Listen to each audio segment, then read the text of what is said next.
To all of you. आज इस video में मैं आप लोगों को बताऊंगा अकाउंटिंग इक्वेशन के बारे में।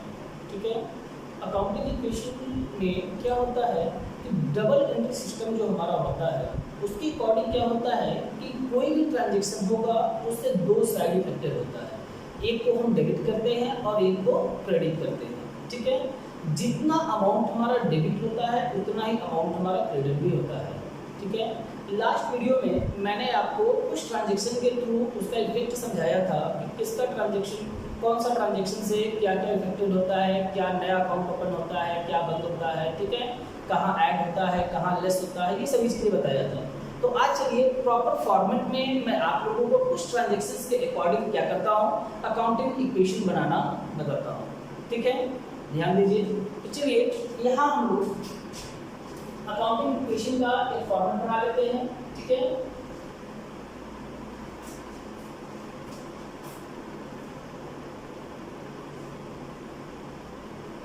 यहाँ पे हमने इसको ऐसे खींचा। ठीक है,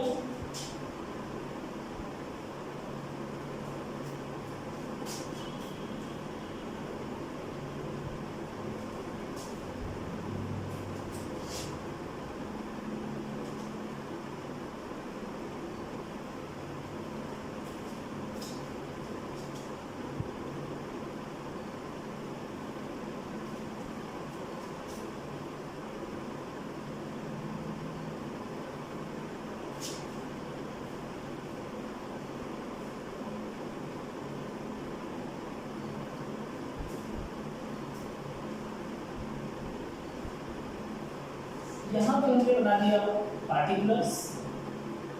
ठीक है, पार्टिकुलर्स मींस जितने भी ट्रांजेक्शंस रहेंगे या पार्टिकुलर्स की जगह यहाँ लिख देते हैं ट्रांजेक्शंस। ठीक है, ट्रांजेक्शंस। ठीक है, और ये हमारा हो गया एसेट्स का कॉलम। ठीक है, और इधर हो गया हमारा लायबिलिटीज का कॉलम।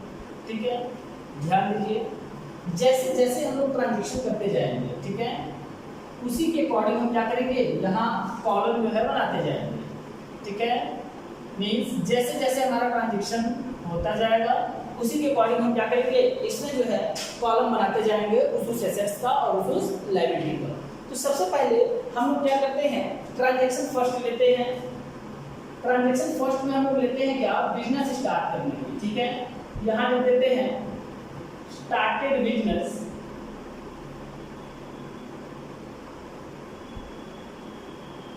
With cash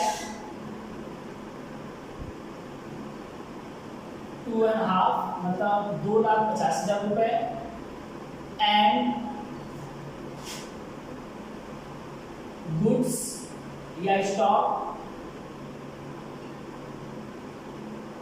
50,000। ठीक है, ध्यान दीजिए, इन्होंने क्या किया, बिजनेस स्टार्ट किया है 2,50,000 कैश से और 50,000 के स्टॉक से बिजनेस स्टार्ट किया। ठीक है, तो जब ये बिजनेस स्टार्ट करेंगे तो बिजनेस स्टार्ट करते समय जो भी अमाउंट या जो भी एसेट हम लगाते हैं वो हमारा कैपिटल होता है। ये मैंने लास्ट वीडियो में आप लोगों को बताया था। तो जितना हमारा कैपिटल होता है वो हमारी लायबिलिटीज होती है। कैपिटल हमारा क्या होता है, लायबिलिटीज होता है। तो देखिए यहाँ पे मैंने एक एसेट्स का कॉलम बनाया है और एक लायबिलिटीज का कॉलम बनाया है। ठीक है, तो लायबिलिटीज साइड में एक कैपिटल का पहले आपका क्या करते हैं, एक कॉलम बना लेते हैं। ठीक है, तो यहाँ पे मैंने बना दिया कैपिटल। ठीक है, तो कैपिटल जब बनाएंगे तो कैपिटल इनका कितना हो जाएगा, 2,50,000 प्लस 50,000। ठीक है, मींस टोटल हो गया इनका कैपिटल कितना, 3 लाख का। ठीक है, अब ध्यान दीजिए, ये 3 लाख रुपए से ये बिजनेस स्टार्ट किए, उसमें 2.5 लाख रुपए क्या है, इनका कैश है और 50,000 इनका क्या है, गुड्स का है। तो ये दोनों चीजें हमारी क्या होगा, कैश और गुड्स दोनों ही हमारा एसेट्स है। तो उसमें क्या करते हैं हम लोग, एसेट्स में भी 2 कॉलम बना देते हैं। एक बना देते हैं हम लोग क्या, कैश का, एक बन गया हमारा कैश का कॉलम। ठीक है, और एक बन गया हमारा स्टॉक या गुड्स का। ठीक है, स्टॉक हमारा कितने का हो गया, 50,000 का हुआ है, तो यहाँ एक कॉलम हमने स्टॉक का बना दिया। तो कैश में देखिए हमारा 2,50,000 आया है, 2,50,000 हमने दिखा दिया कैश में, और स्टॉक में आया 50,000, हमने यहाँ कर दिया 50,000। ठीक है, क्लियर है। अब इसके बाद और कुछ तो हुआ नहीं, तो इस ट्रांजेक्शन के साथ ही यहाँ से हम क्या करते हैं, इस ट्रांजेक्शन को क्लोज कर देते हैं। ठीक है, और क्लोज करने के बाद अभी देखिए अभी कुछ ट्रांजेक्शन्स आएंगे जिसमें एक लायबिलिटी आपको क्रिएट होगी क्रेडिटर की। ठीक है, तो क्रेडिटर्स का मैं एक कॉलम पहले से ही बना दे रहा हूँ। ठीक है, और यहाँ ध्यान दीजिए मैं यहाँ एक और बना दे रहा हूँ फर्नीचर का। ठीक है, मीन्स फर्नीचर हम लोग परचेज करेंगे, और एक बना देते हैं आपको डेटा का। ठीक है, अब आते हैं देखिए इन दो, ये आपका जो 3 कॉलम है इसमें तो कोई ट्रांजेक्शन हुआ नहीं, तो यहाँ पे हम लोग क्या कर देते हैं +0 +0 +0। ठीक है, इसमें कुछ भी नहीं हुआ, इसको 0 0 करके नीचे उतार देते हैं। तो अब ध्यान दीजिए ये आपका कैश 2,50,000 बैलेंस इधर आ गया, 50,000 का स्टॉक आपका बैलेंस इधर आ गया, फर्नीचर 0, डेटर 0, कैपिटल 3 लाख और क्रेडिटर 0। यहाँ तक बात समझ में आई। ठीक है, इनका बिजनेस तो स्टार्ट हो गया, और बिजनेस स्टार्ट होने के बाद इनके पास क्या है 2,50,000 कैश है, 50,000 का स्टॉक है, और 3 लाख रुपए का कैपिटल है। मींस एसेट्स और लायबिलिटीज दोनों हमारा क्या है इक्वल है। ठीक है, अब आते हैं हम लोग नेक्स्ट ट्रांजैक्शन की तरफ।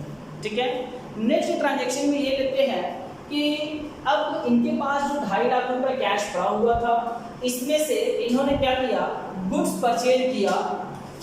तो यहाँ गुड्स परचेज करेंगे तो हम क्या शो करेंगे गुड्स परचेज्ड फॉर कैश। ठीक है, goods purchase for cash means इन्होंने क्या किया कैश में गुड्स परचेज किया है 60,000 रुपीज का। ठीक है, गुड्स परचेज कितने में किया है 60,000 में गुड्स परचेज किया। तो अब ध्यान दो बच्चों कि जो कैश हमारा कितना था 2,50,000 का था, इसमें से 60,000 का जब हम गुड्स परचेज कर दिए तो 60,000 का हमारा कैश क्या हो जाएगा कम हो जाएगा। ठीक है, तो कैश में से क्या करते हैं माइनस कर देते हैं 60,000, मींस 60,000 का गुड्स परचेज किया तो कैश हमारा 60,000 कम हो गया। और जब 60,000 का गुड्स हम परचेज करेंगे तो इससे स्टॉक जो है वो हमारा क्या होगा बढ़ जाएगा, इंक्रीज हो जाएगा। क्लियर है, तो स्टॉक जब इंक्रीज होगा तो स्टॉक में हमने क्या कर दिया प्लस कर दिया 60,000। ठीक है, और बाकी इस ट्रांजैक्शन का इफेक्ट नहीं यहाँ पड़ा, नहीं यहाँ, नहीं यहाँ, नहीं यहाँ। इस ट्रांजैक्शन का और कहीं इफेक्ट तो पड़ा नहीं, क्योंकि गुड्स परचेज किए थे मींस कैश हमारा कम हो गया और स्टॉक हमारा बढ़ गया। तो कैश से हमने कम कर दिया और स्टॉक में प्लस कर दिया, बाकी किसी जगह कुछ भी नहीं हुआ। तो सब जगह +0 +0 +0 और +0 कर दीजिए। ठीक है, और फिर इस ट्रांजैक्शन के साथ क्या करिए ये इक्वेशन भी क्लोज कर दीजिए। ठीक है, तो अब ध्यान दीजिए क्लोज करने के बाद 250 का जो आपका कैश था उसमें से 60 कम हो जाएगा तो कितना बचेगा 1,90,000।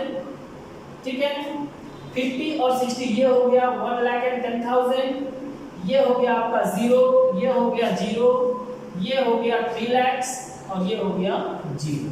ठीक है, अब आते हैं हम लोग नेक्स्ट ट्रांजैक्शन की तरफ। ट्रांजैक्शन अब देखिए गुड्स परचेज करने में तो बहादुरी है नहीं, जब हम क्या करेंगे इस गुड्स को सेल करेंगे तब बिजनेस को प्रॉफिट होगा।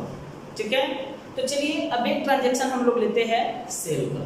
तो सेल में ये ध्यान देते हैं कि जब गुड्स को सेल किया गया, ठीक है, तो गुड्स को सेल करेंगे तो क्या होगा हमारे पास पैसा आएगा। अगर कैश में सेल करते हैं तो पैसा आएगा और गुड्स हमारा जाएगा। तो ध्यान दीजिए, अब यहाँ पे एक ट्रांजैक्शन हम लोग लेते हैं गुड्स सोल्ड फॉर कैश। मतलब आपने क्या किया है अपना सामान जो है बेच दिया कैश में। ठीक है, कॉस्ट है उसका 40,000।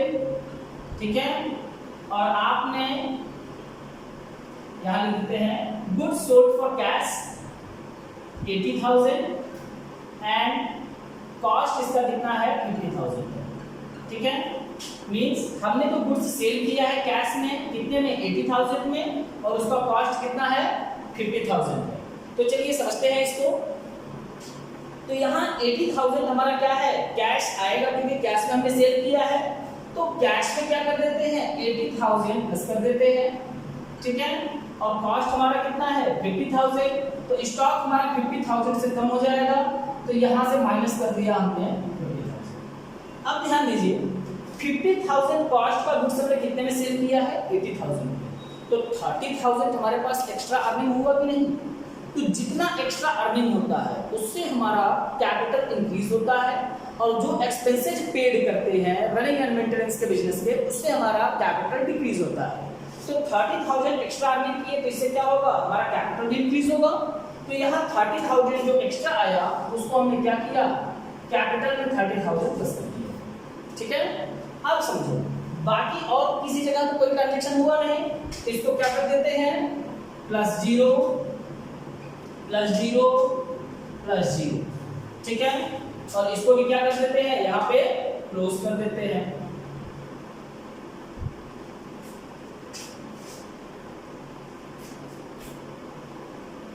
ठीक, अब क्लोज करने के बाद टोटल बना लेते हैं। तो ये हो गया कितना आपका 2,70,000। ये आपका कितना हुआ 10 में से 50,000 का सेल कर दिया तो कितना बचा 60,000।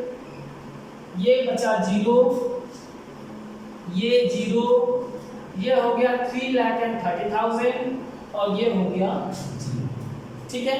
ये तो गुड्स परचेज और सेल की बात हो गई, ठीक है।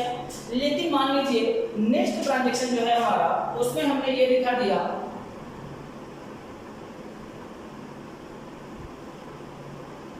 फर्नीचर परचेज्ड फ्रॉम राम ₹10,000, ठीक है। हमने फर्नीचर परचेज किया है राम से 10,000। तो ध्यान देना बच्चों, अगर किसी ट्रांजैक्शन में किसी पर्सन का नेम गिवन है और कैश वर्ड मेंशन नहीं है, means furniture purchase from Ram for cash, ऐसा वर्ड नहीं लिखा गया है, सिर्फ क्या है फर्नीचर परचेज फ्रॉम राम। तो इसका मतलब ये हुआ कि ये ट्रांजैक्शन आपका क्या है क्रेडिट पे है। मींस अगर किसी ट्रांजैक्शन में किसी पर्सन का नाम दे दे और कैश वर्ड मेंशन न रहे, इसका मतलब होता है कि वो ट्रांजैक्शन आपका क्रेडिट पे है, उधार पे है। तो अब ध्यान दीजिए उधार वाले कंडीशन में आपने 10,000 रुपए का फर्नीचर को परचेज कर लिया, तो जब 10,000 का आपने फर्नीचर परचेज किया तो 10,000 का फर्नीचर तो हमारे पास आएगा, फर्नीचर हमारा बढ़ जाएगा, ठीक है। फर्नीचर में 10,000 प्लस कर देंगे, लेकिन कैश हमारे पास से नहीं जाएगा, ठीक है, क्योंकि हमने उधार में खरीदा है। तो उधार वाली कंडीशन में क्या होगा कि हमारी लायबिलिटी क्रिएट होगी कि 10,000 हमने जिससे गुड्स परचेज किया या फर्नीचर परचेज किया उसको पेड करना होगा। तो जिस पर्सन से हम क्रेडिट में गुड्स परचेज करते हैं वो हमारा लायबिलिटी होता है, ठीक है, और वो होता है क्रेडिटर। तो अब ध्यान दीजिए बच्चों, इस ट्रांजैक्शन का इफेक्ट कहाँ पड़ेगा। एक तो हमारा क्या होगा फर्नीचर इंक्रीज हुआ है, तो फर्नीचर में हमने 10,000 प्लस कर दिया, ठीक है, और साथ ही साथ हमारी क्या हुई क्रेडिटर भी बढ़ गया।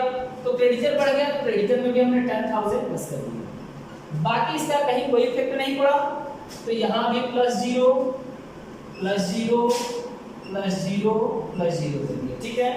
और इस ट्रांजैक्शन को भी क्या किया हमने क्लोज कर दिया, ठीक है। अब ट्रांजैक्शन को क्लोज करने के बाद इसका टोटल कर लेते हैं। तो ये आपका 2,70,000, ये आपका 60,000, ये हो गया आपका 10,000, ठीक है। डेटर आपका 0 ही रह गया, कैपिटल हो गया 3,30,000 और क्रेडिटर आपका कितना रह गया 10,000, ठीक है। अब आगे समझते हैं। अब इसमें से क्या हुआ कि जो बिजनेसमैन था उसने अपने स्टॉक में से 20,000 कॉस्ट का गुड्स 30,000 में क्रेडिट पे सेल किया। क्रेडिट मींस उधार में बेच दिया। तो अब ध्यान दो इसका कैसे इफेक्ट पड़ेगा, ठीक है। गुड्स सेल या गुड्स सोल्ड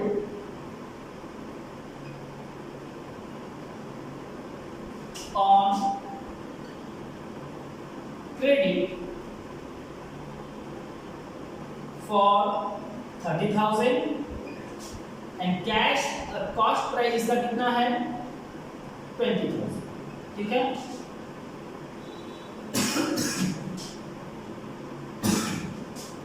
देखिए हमने क्या किया है, गुड्स को सेल किया है 30,000 में, लेकिन उनका उसका कॉस्ट प्राइस कितना है आपका सिर्फ 20,000 है। तो अब ध्यान दीजिए इसको कैसे करेंगे। गुड्स हमने कॉस्ट प्राइस 20,000 का सेल कर दिया, तो गुड्स तो हमारा क्या होगा 20,000 से कम हो जाएगा कि नहीं, तो यहाँ से 20,000 हमने माइनस कर दिया। लेकिन इसको सेल किया है कैश में नहीं, क्रेडिट पे, तो क्रेडिट पे सेल करेंगे तो पैसा तो आएगा नहीं। तो जिस पर्सन को हम उधार में गुड्स सेल करते हैं वो पर्सन हमारा डेटर होता है। ठीक है, तो यहाँ 30,000 का हमने उसको गुड्स सेल किया, तो 30,000 का वो हमारा डेटर बनेगा कि नहीं, डेटर हो जाएगा। तो यहाँ पे जो डेटर वाला कॉलम है इसमें हम क्या करेंगे, प्लस करेंगे 30,000। क्यों, क्योंकि हमने उसको गुड्स सेल किया है 30,000 का, तो 30,000 ही उससे लेंगे। ठीक है, अब आगे समझो, हमने 20,000 का गुड्स सेल किया कितने में 30,000 में, तो 10,000 की एक्स्ट्रा अर्निंग हुई, तो जो एक्स्ट्रा अर्निंग होता है उससे हमारा कैपिटल क्या होता है, इंक्रीज हो जाता है। तो यहाँ पे क्या करते हैं, प्लस 10,000 हमने प्लस कर दिया जो एक्स्ट्रा अर्निंग हुई थी उसकी, और बाकी किसी जगह कोई इफेक्ट नहीं पड़ा, तो यहाँ भी प्लस 0, यहाँ भी 0, यहाँ भी 0। ठीक है, अब इतना करने के बाद क्या करते हैं, इस ट्रांजैक्शन को भी क्लोज कर देते हैं।